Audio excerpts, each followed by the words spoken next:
So there's a reason that the music industry feels so shady and like it's trying to pull the wool over your eyes and mislead you so you don't succeed in your career.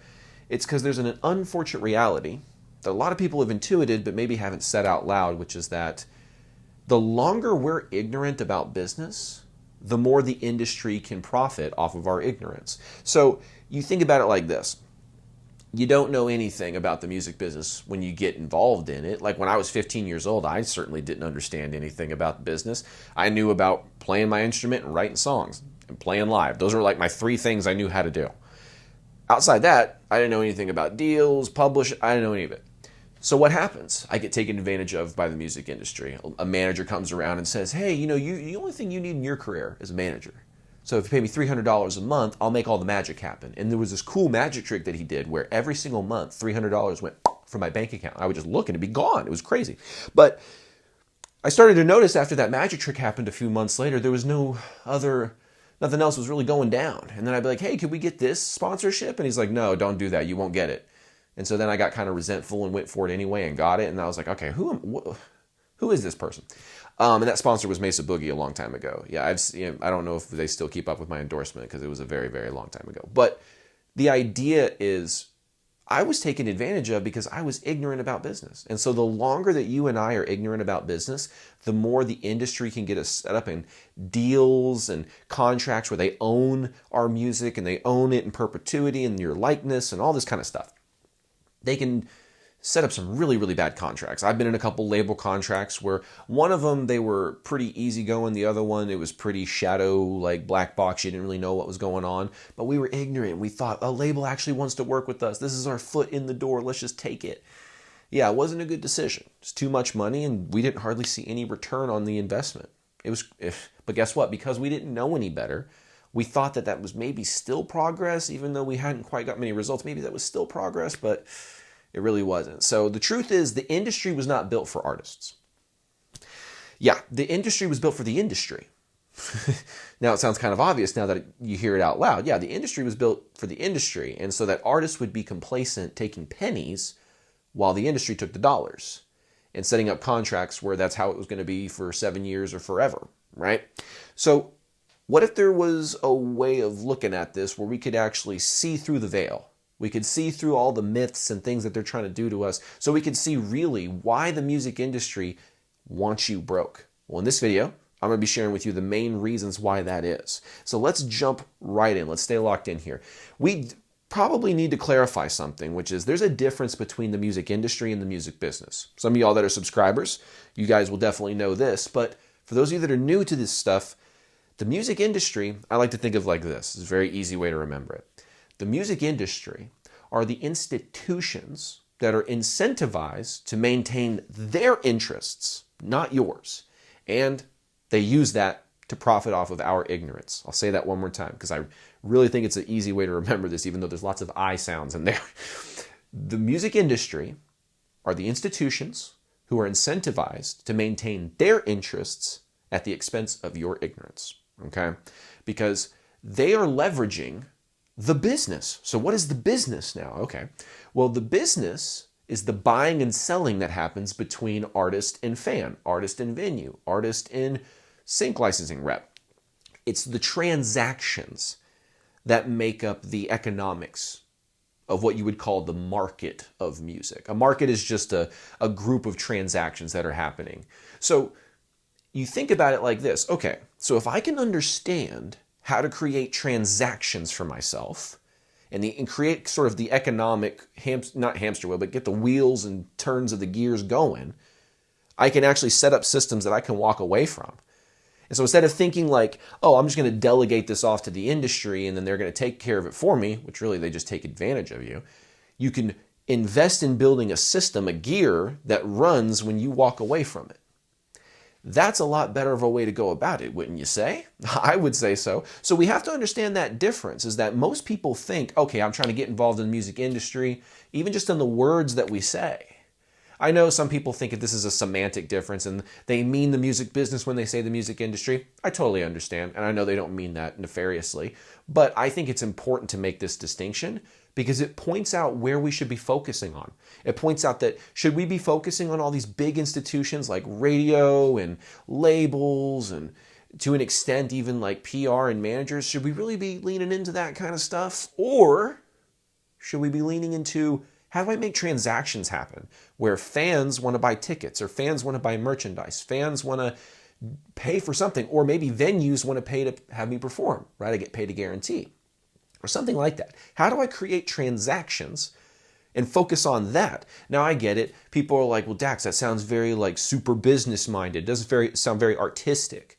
And what I would say to you is the artistic stuff is done in like how we present ourselves, how we write our songs, how we do all that kind of stuff. But if you want to build a business, you need revenue. That's just point blank the truth. I don't know what else, like, there's no way I can sugarcoat that for anybody.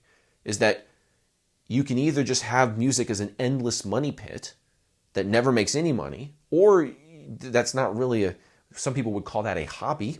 A business needs revenue. So yeah, we need to focus on how do I create transactions for myself and use the music as a way to connect with people. Okay, I'm going to try to connect to people with my music and the stories and hooks and angles around my music. Then once they're connected to the music, I need to offer them something they can buy or transact with so that I can build a business. If you understand that, all of a sudden now the industry is going to start noticing, why are people not paying attention to us? Why are people not paying attention to my A&R rep that's out there or whatever? Well, it's because they're starting to figure out, if I can create transactions for myself and I can start getting a lot of them, what exactly are you going to help me do that's actually going to be tangible, right? I remember when I was working with some of these labels in the past, they would tell us things like, oh, you got X amount of spins on this radio station. I'm like, great. What does that mean for our royalties? Are we getting paid on those spins? What does that mean for our Spotify monthly listeners? Did those go up as a consequence of these spins? What was going on? No, it was just this kind of intangible, yeah, something good kind of happened. What specifically good happened? You got spun. I'm like, okay, that does sound like something, but what does that tangibly mean for us? And it's kind of like, nothing. You know what I mean? So we have to understand that focusing on those institutions is not going to yield very good results for us. It's going to be kind of like we're looking somewhere to plug our umbilical cord, right? As opposed to like being more self-reliant and learning how to do this for ourselves and set up the buying and selling transactions, the systems that make that happen more often. So think about it like this. This is the second thing I want to talk about is replacement versus disruption. That's why the industry and the institutions within it don't like that you can learn about the music business. Because think about it. When radio was moving away from the dominant force of how we get music out there to people to streaming, there was a big power shift that happened there. A huge power shift. Because the labels and the radio, you could call them the owners of all these things or the program directors, they had great relationships. And so there was rapport and a sort of symbiotic relationship that was happening so that labels and radio companies sort of controlled the flow of who blew up because they had the keys to the kingdom, so to speak. There was a lot of gatekeeping in that sense. Well, when things moved to streaming, first of all, the royalties are calculated differently.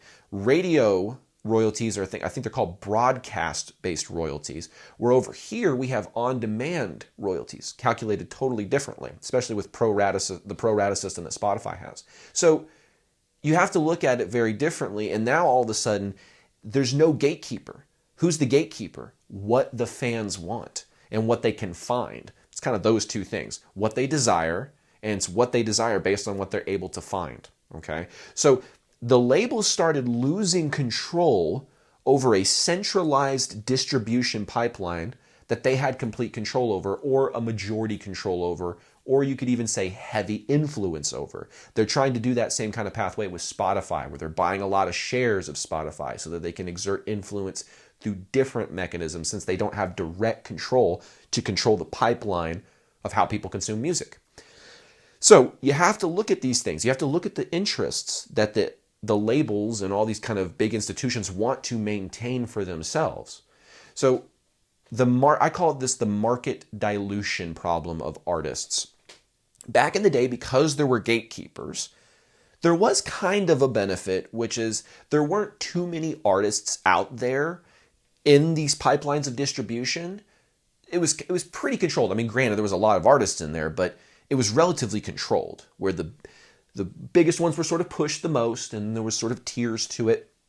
But it wasn't millions upon millions of artists.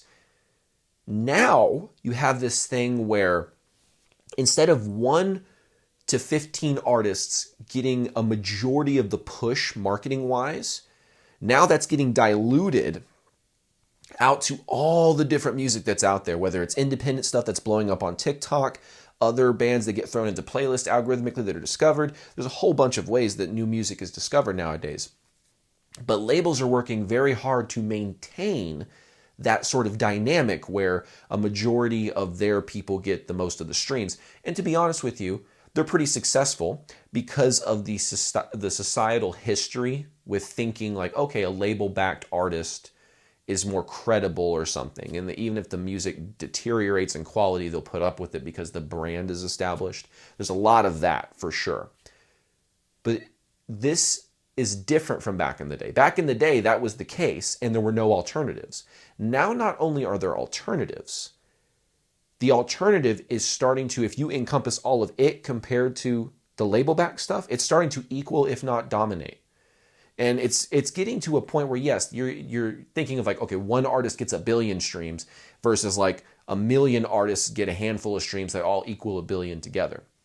Everything is becoming a little bit more nichified. And that's understandable, right? Because we're trying to find our particular niche in our marketing that positions us uniquely in our genre so that we can market to new people and have a sort of cool positioning on it, right? So the market dilution problem is something that is disrupting a chain of centralized control that the music industry has always had. So, of course, they don't want you to learn how to do niche marketing. They don't want you to learn how to do direct marketing, because if you can do that, then you can figure out your unique position.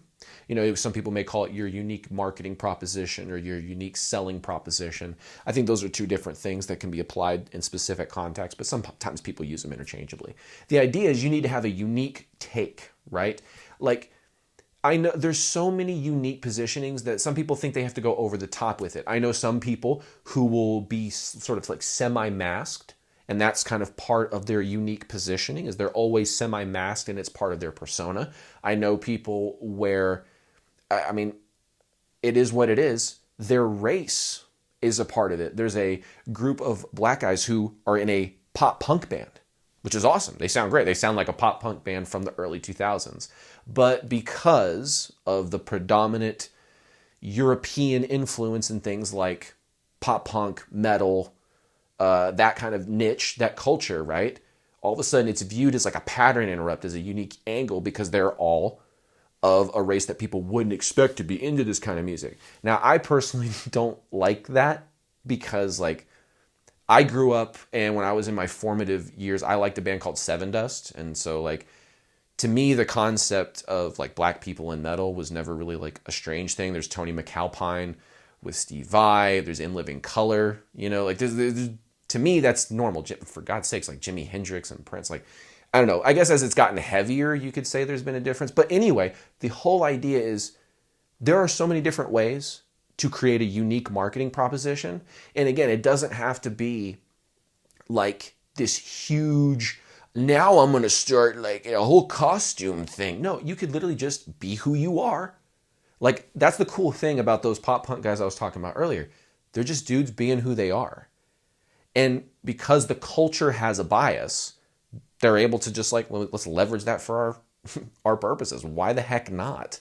Right? Their music sounds just like it was out of that era. So whatever sound they're trying to do, they nailed it. Right? So why not use everything that you can possibly use?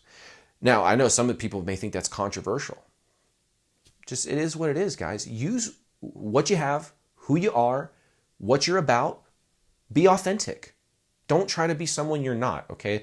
Because by doing what you think people might think is cool, you're going to start doing things that you're going to start looking of, well, what do other people think is cool? Okay, I'm going to do what other people think is cool. that's not really a good way to go about it. What really you should do is just like, how do I radically, authentically be myself, regardless of what people may think about me? Because I know I use this example. I know it's kind of touchy for some people just to talk about race in general, but I know that this applies to other things too. Like, identity and all this kind of stuff where people are scared to just live authentically because they're scared of like, oh, well, that's going to create, people are going to judge me because of X, Y, and Z. Let them judge. But you stand as you, regardless of any societal preconceived notions. And people are attracted to authenticity. So when you're living congruently and aligned with who you are, and you're kind of boldly doing that in your content, you can attract people that, one, wish they were that bold, want to sort of vicariously live through you, just being honest. Then you have people that resonate with the cause, resonate with whatever flag you're putting in the ground and saying, I believe in X, Y, and Z, even if that is something as simple as, I think music should be about escapism and just getting away from the crazy world. That can be the flag that you put in the ground. You could put down your flag in the ground because you have some environmental cause that you really care about. Doesn't matter. Whichever, thing where you're like, I'm authentically me, I'm not going to sugarcoat it, and who I am stands for this.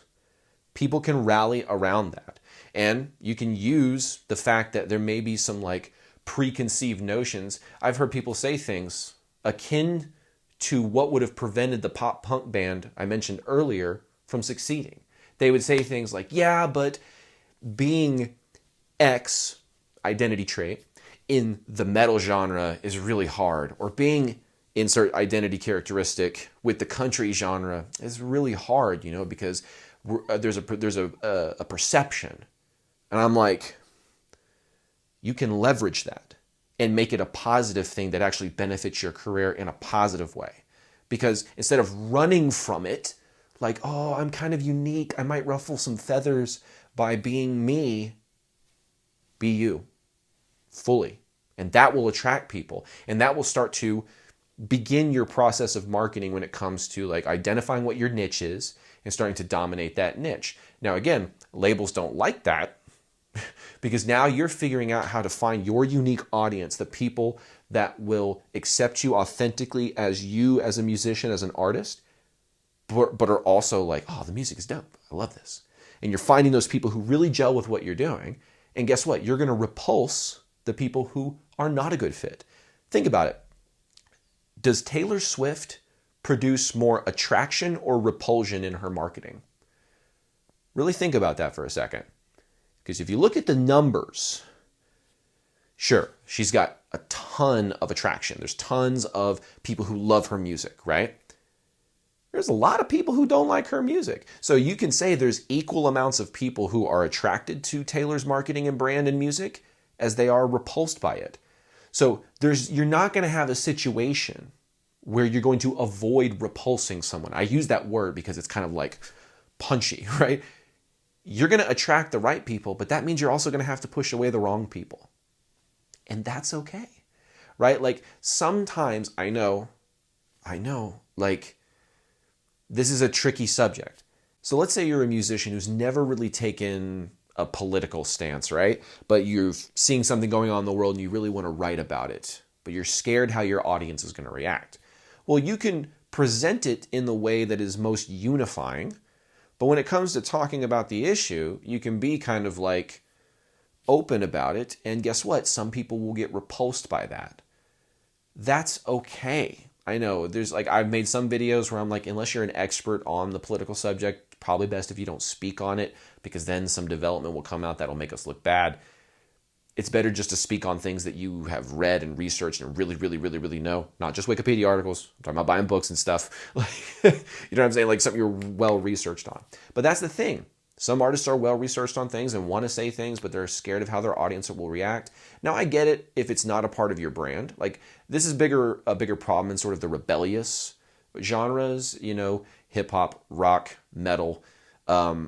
It's very much like, are we going to be speaking our mind about something, but that's going to polarize people. I think there's a way to do it where if you're too polar, your repulsion to attraction you're going to have way more repulsion than you do attraction.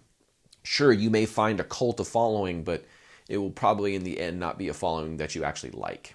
And that's a bad situation where you attract the wrong fan base, and now I know this sounds crazy, you don't like your fans. There's a great artist musically. His name, I can never say his last name right, but his name is Mark, and he has a band called Sun Kill Moon. He was in another band I can't think of off the top of my head at the moment, but Sun Kill Moon, it's a really cool acoustic singer-songwriter kind of thing. It's very out there. The tunings on the guitar are very out there, and that's what attracted me to it, is because I'm a guitar player. He said that he kind of got to a point where he obviously he loves his fans, but there's a segment of his fans that he unintentionally attracted into his audience that he does not like, right? Like, he writes emotional music and stuff, and so for me, I'm like, you can't really control who you attract into your brand, but you can control it. You can't control who's attracted to your music, but you can control who sticks around based on your brand, if that makes sense, right? So you do have some control over it. And I think he kind of tried to create that where it's like, hey, if you're this type of archetype, he's really not for you. Just like Kurt Cobain said something about that too, and he was on the complete opposite side of the spectrum of this particular issue, I think. And it was, if you're someone who believes in like X, Y, and Z, and you listen to our music, which is like explicitly against that, then like you can stop listening. Like, that's okay. They weren't afraid to put their flag in the ground, but guess what? Nirvana had way more attraction than they did Repulsion at their time, or it was equal, which is a good kind of place to be.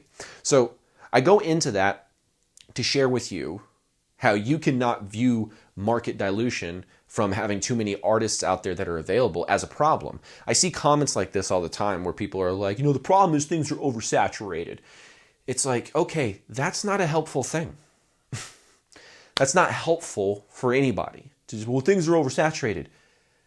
I don't think I could think of a time where any major industry was not saturated. I think that's kind of like the definition of an industry being successful. And when I say industry, I should say more like a market. A market or a business that's being successful is how much of that is happening within it. And so, yeah, there's a whole bunch of artists out there, but guess what?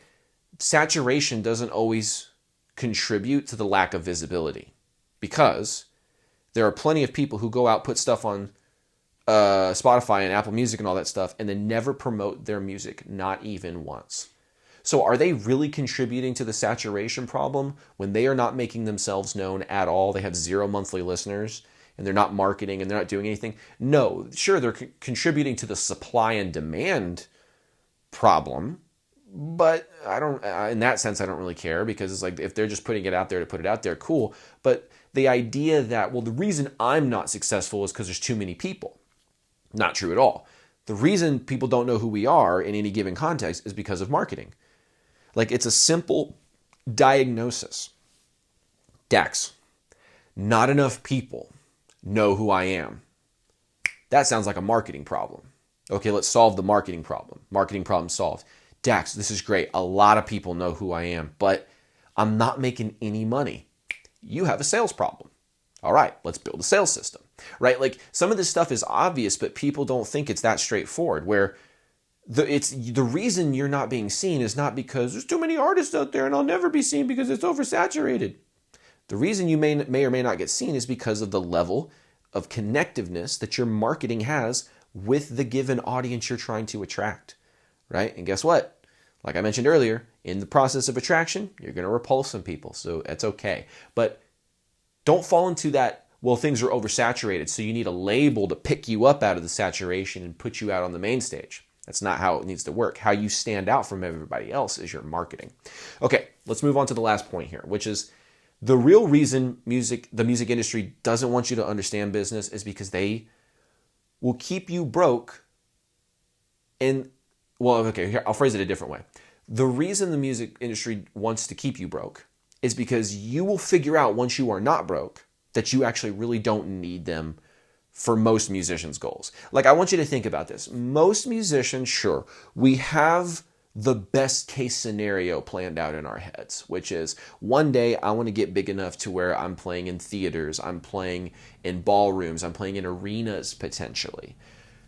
You have those best case scenarios. However, guaranteed, on the way to achieving those big picture goals that you have, if the furthest you ever made it in your career was $65,000 a year from your music, or $50,000 a year from your music, depending on where you live, hell, even $35,000 a year from your music, would you say that you did not succeed? Oh my gosh, you are so successful. There are millions of musicians who would kill to have that kind of income just from their music alone, right? So you have to understand that, like, sure, to become the top 0.00001% of artists, sure, all of them are pretty much signed, right? There's a very, very, very, very rare exception of the people that are at that level that are not signed. But that has to do with the way that the old power structures worked. And so the people who are at the top, as things change, the disruption happens at the bottom of the pyramid before it gets to the very, very, very, very, very, very top, right? So when everything was shifting from physical sales to streaming, sure, the Taylor Swifts of the world were not as affected, right? The Drakes, the top, the people who, the Weeknd, the people who are in the top charts always, right? They're not as affected by it, but everyone else at the bottom is, right? So we can't count on looking at things from the label's perspective where they're like, no, you need us to get into that position. We need to think about, like, oh, there's systems I can build. Like, you as an artist are in control of the marketing. So if you have a traffic problem, I'm not getting enough eyeballs and ears on my music and on my brand, we can focus on building marketing systems. If you're in a situation where you're not making any revenue, but you've got a decent audience, it could be like 1,000 followers across platforms. You got a decent audience, but you're not making any money. Well, you have a sales system problem. People aren't, leaving any good comments on your videos, and like no one's following, and you may have a songwriting problem. Who knows, right? That could be, but that's something that you can fix, right? That's something that you can work on and get better at. And then lastly, you can create systems for all of this stuff. There are ways to create automation inside of your music business as an independent artist that can help leverage a lot of these tasks, especially with things like AI. I'm not talking about like streamlining the songwriting process or anything like that, but like the administrative work. That stuff can be very, very helpful. Hi, this is how much I make. This is you talking to like ChatGPT or something like, hi, this is how much I make every month. These are my expenses, and these are the days and hours that I work. How much time and money do I have available to invest in my music business, right? And you can all of a sudden start getting a super clear picture of all the things that you need to start focusing. Like, there's so many things that we can do as independent artists. And honestly, if you don't want to build a system, you can do what I've done. You can buy a system or learn it from somebody, have someone teach it to you. I wasn't experienced in certain areas of my business, so I was like, I need to improve this. So I would go get coaching, and they would show me their system and be like, here's how you implement the system, okay? And then once the coaching was up, what did I do? Go implement the system. Well, I was doing it while I was being coached, but you get the idea. I'd go and I'd take the system, and if it was working, I'd just keep working it, improving. So either build it or buy it, but get a system so that you can, okay, every time someone comes into my email list, there's a process that's already automated they're going through that's going to take them through a bonding and sales process that's going to be great. Oh, every time I'm at a show, I know exactly what my pitch is at the merch table. I know exactly what to say on stage to get people over to the merch table. You have a system in mind. Oh, I know exactly how to market my content to really touch on the subjects that my dream fans and ideal fans really care about, because I've identified what's really important to them. At what point in that did you hear me say, and so you can't do that without a label, or you can't do that without the music industry? And some people say, well, you need money. Well, sometimes, yeah. Sometimes, no.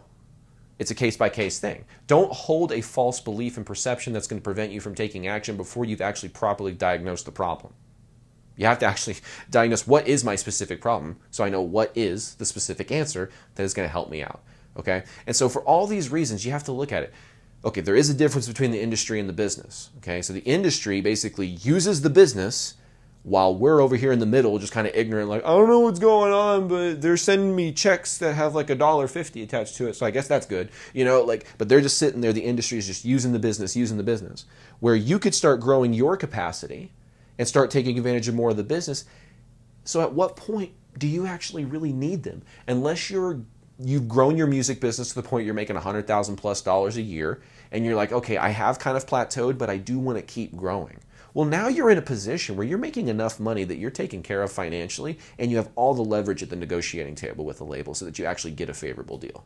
So everything in the most 99.9% of musicians' career, the answer is focus on the independent direct marketing side first, and start working on building your marketing systems, building your selling systems, and all this kind of stuff. So if you want some one-on-one help building out those kind of systems in your music business, you can reach out to me, apply for a free coaching call to see if it'd be a good fit and that we could actually help you out. Click the link in the description for that. Also, hit the subscribe button, the notification bell, all that kind of good YouTube-y stuff to get more content just like this inside of your YouTube feed. So thank you for watching. I look forward to seeing you in another video inside of Musicians Ignite. Take care.